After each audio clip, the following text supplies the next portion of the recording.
Alrighty, so now moving on to the advanced no-gi. And I didn't position the camera quite right for this, so you can't see our heads, but you do see our shapely bottoms. And here I'm explaining to them that heel hooks and reaping are allowed, but slamming is not allowed, and the other crazy things they allow in 80cc rules, like you can submit a guy even though he's not on the mat, that kind of stuff. If a dude goes off the mat, you can't submit him when he's, in the kitchen with one foot in the deep fryer, that kind of stuff. So, here we go, they're squaring off, and one guy immediately pulls guard,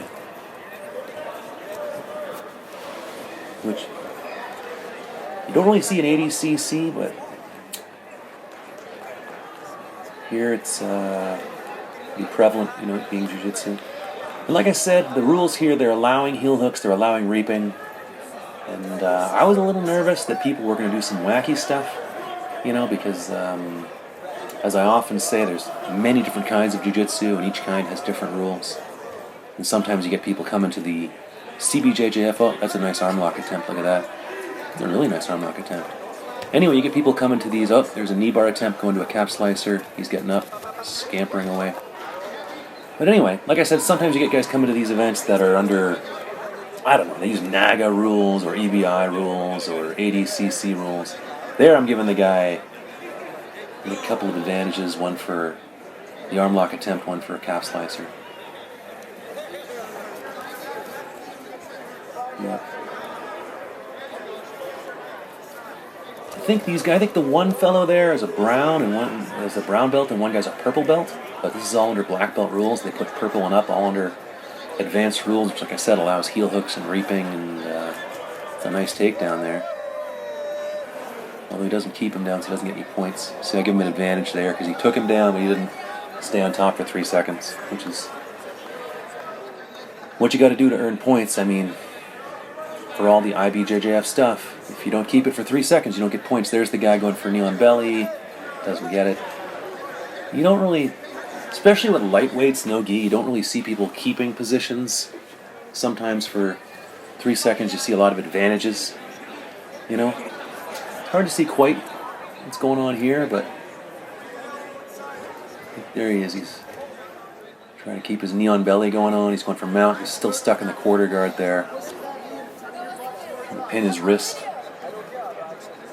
At this point, I think the guy on top is up by an advantage or possibly 2, because earlier he had a pretty nice armbar attempt and then a pretty nice calf slicer attempt, and the other fellow had a takedown that he couldn't he couldn't remain on top for 3 seconds. So I'm pretty sure at this point it's 2 advantages to 1 for the fellow on top, and I am standing over watching for who knows what.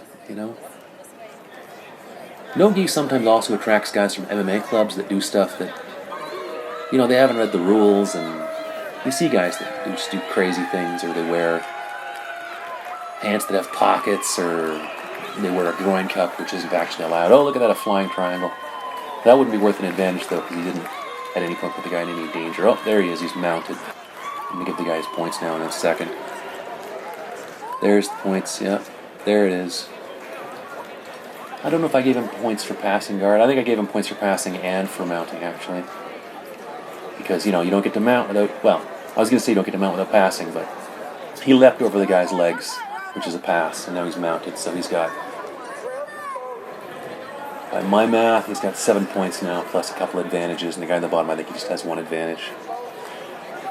And now he's solidifying it pretty well, which is pretty impressive, actually. In lightweights, no-gi, the strength to weight ratio makes it pretty hard to keep mount, because you get guys that are like 140 pounds but can bench press 340 pounds or whatever, But the guy on top's latched on there pretty well.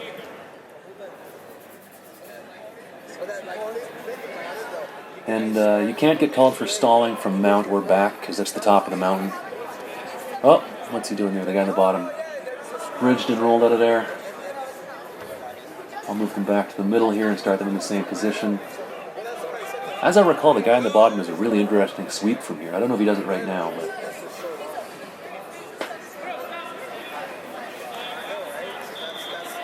Sometimes it can be kind of hard for the guy on top in a no-gi situation to open a guy's guard because he doesn't have anything to grip or posture against. Oh yeah, this is the sweep I'm talking about. Watch this. He's trying to Kimura kind of thing, and then he lays back. Watch this. I have not seen that happen previously. And there I give him the 2. And when I say I haven't seen something happen before, I mean I've been refereeing for 15 years now. So to say I haven't seen something before, that's something. Anyway, we're going off the mat here. I guess he caught him there with something. I think he caught him with an arm lock. I didn't catch that in the video. Anyway.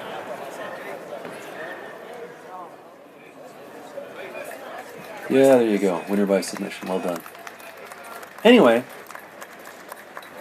an interesting match and an excellent job of refereeing by myself.